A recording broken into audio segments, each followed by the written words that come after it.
Front and center at tomorrow's highly anticipated primetime hearing will be Donald Trump's apparent refusal to stop his supporters from storming the Capitol.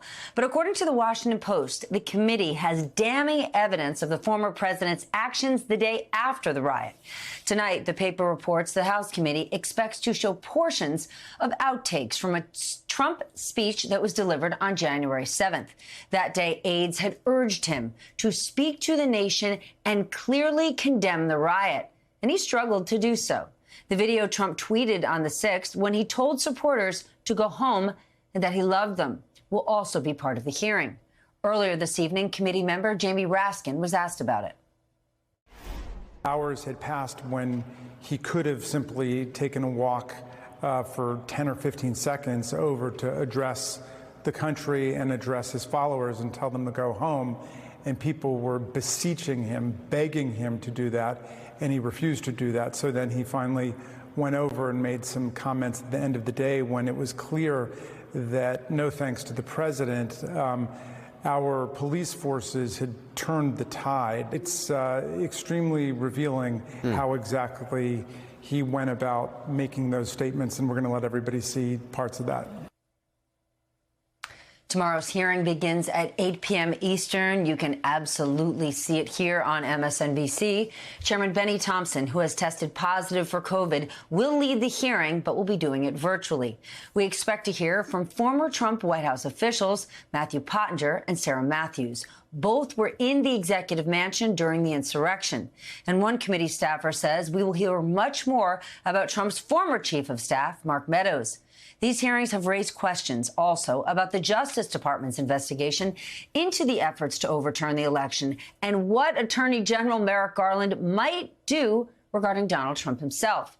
Today, Garland insisted that the DOJ does not do investigations in public, but he also added this. No person is above the law in this country. I can't say it any more clearly than that. There is nothing in the principles of prosecution, in any other factors which prevent us from investigating anyone who's criminally responsible for an attempt to undo a democratic election. And then there's this monster story. As the committee prepares for tomorrow's hearing, there is still growing controversy over those missing Secret Service text messages. In the Washington Post tonight reporting, the Homeland Security watchdog learned back in February that the Secret Service had purged nearly all cell phone texts from around the time of the January 6th attack, but they chose not to tell Congress. And today, NBC News heard from a senior official who says agency employees had been sent 3 separate emails, at least one before January 6th, reminding them to keep records in their cell phones, including text messages.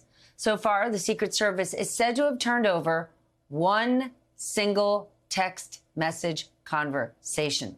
Today, in a statement, the committee chair and vice chair suggested the agency may have broken the law when those texts were deleted. There's also news of about 2 of Trump's most vocal supporters of his election lies. A judge has ordered Rudy Giuliani himself to testify before the Georgia grand jury that is investigating Trump for possible election interference. Giuliani was subpoenaed last month. He will now have to testify on August 9th. And the government has rested its case in the contempt trial of Steve Bannon. The defense is expected to begin making its case tomorrow.